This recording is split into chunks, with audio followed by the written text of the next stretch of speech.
Hi everyone, thank you for coming to the Journey Museum and Learning Center's education page to learn about jellyfish. So today we're going to make jellyfish in a bottle. It's a fun little activity. If you are doing it with younger students or younger kids, it's going to be, they're going to need some assistance. So my name is Tally, I'm with the education team here. What we're going to start out with are our supplies. We're going to need some water, some blue food coloring, a little bit of twine, string, yarn, whatever you have, an empty water bottle, a plastic baggie. The experiment calls for a gallon, but I chose a smaller one.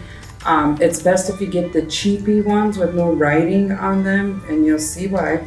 Pair of scissors, and then a permanent marker, a little stirring stick, and then I also have a tiny mason jar. All right, so jellyfish in a bottle. What do we know about jellyfish? They are simple creatures, but the thing about jellyfish is there's more to them than meets the eye.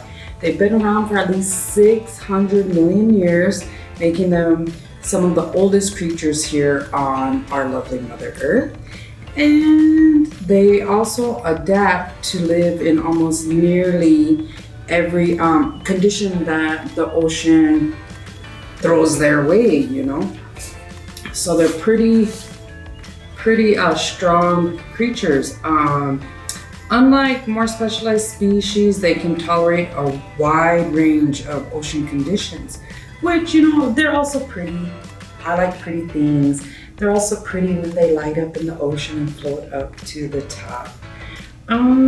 So jellyfish are the ultimate survivors. They've actually survived 5 mass extinctions and are some of the most common, and they've also survived some of the most common predators in the ocean as well. So who knows, they might outlive all of us. All right, so we have all our supplies here. The first thing we're going to do is make our jellyfish. And that's probably the hardest thing. I kind of struggle because I have long nails, but I like the pretty nails. Like I said, I like pretty things. So what we're going to do is we're going to take our scissors and we are going to cut off the little zip part. If you have zippy ones, just cut off the zip part.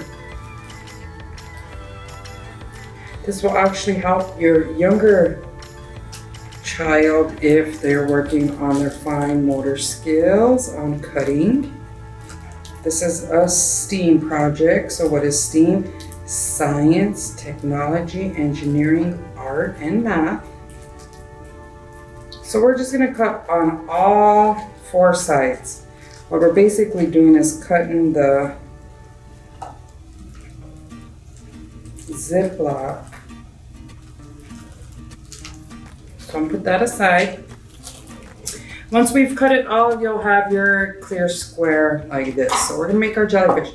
I have my little mason jar because what it calls for is you're gonna find the center of your cut out Ziploc bag. You're gonna take your permanent marker and you're gonna make a circle. This is gonna be your jellyfish's head.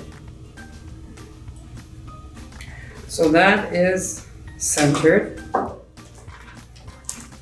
What it's going to look like. You can see. Then I'm going to place it actually in the mason jar because we're making the head of the jellyfish. We put it in there and we're just going to pour a little. If you have a funnel will work out excellent as well. Pour some water in there. And you gather it all up. And bunch it all up. Good thing I used a mason jar because all my water went down. So let's try this again. That's why a funnel would probably work out better.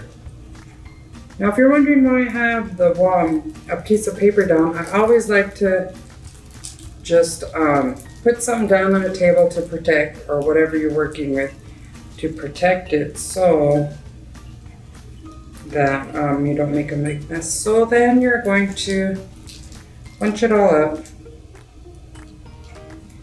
And we're gonna take our little string, or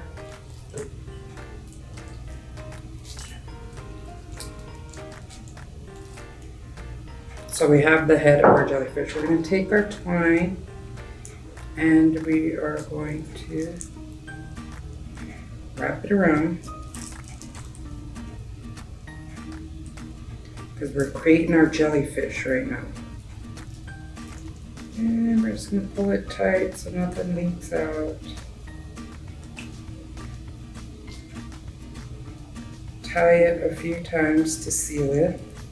I have twine here. You can use yarn, whatever's strong enough so the water doesn't leak through.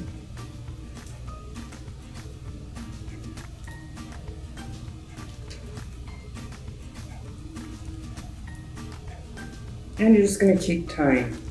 So then once you have your jellyfish, so here's the head, you're going to start cutting strips. Because we want it to make it look like a jellyfish, right? So we're just going to start cutting strips. So when you're done, you're going to place it down. I made one already. Place it down and it should look like this. I still need to make a few more strips. So once we made our jellyfish, we are going to set her aside and try to put her head down like this so she doesn't leak. We will set her aside and we're going to make our water. So for this experiment, we don't want to make it too dark. So we're just gonna, I used like the turquoise color just to resemble the ocean. So I'm only gonna put 2 drops in there. This is roughly a liter of water here.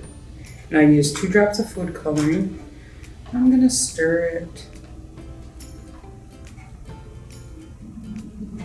Now you can see we don't want it too dark because we won't be able to see our jellyfish. Or if you want it a little lighter, that's fine too. Just be creative, what you think. All right, and then we have our water bottle. We're going to pour our blue water in. Whoops. See, this is why I'm such a mess maker. But that's the fun thing about experiments as well, is making a mess. As long as the kids help you clean up, right? So we're just gonna pour it all in here.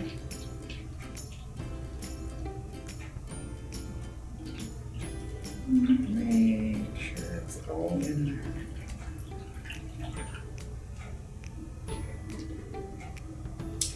And then we are going to take our jellyfish and we're gonna stuff her in the bottom. We want her head up because jellyfish float with their head up. I'm gonna stuff her in there. As far as we can and make sure her head's up. See her going in.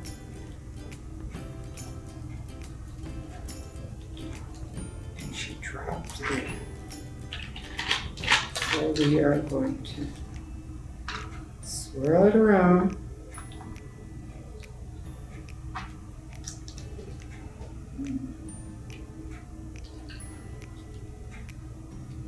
And one thing about this experiment is if you put it in with her head first, she should always be her head. And if you see, I don't know if you can see it, maybe I'll bring it up to the camera. You can see her floating around in the ocean, and they can shake it up to resemble a storm in the ocean. I'll bring it closer. And you see our jellyfish swimming around.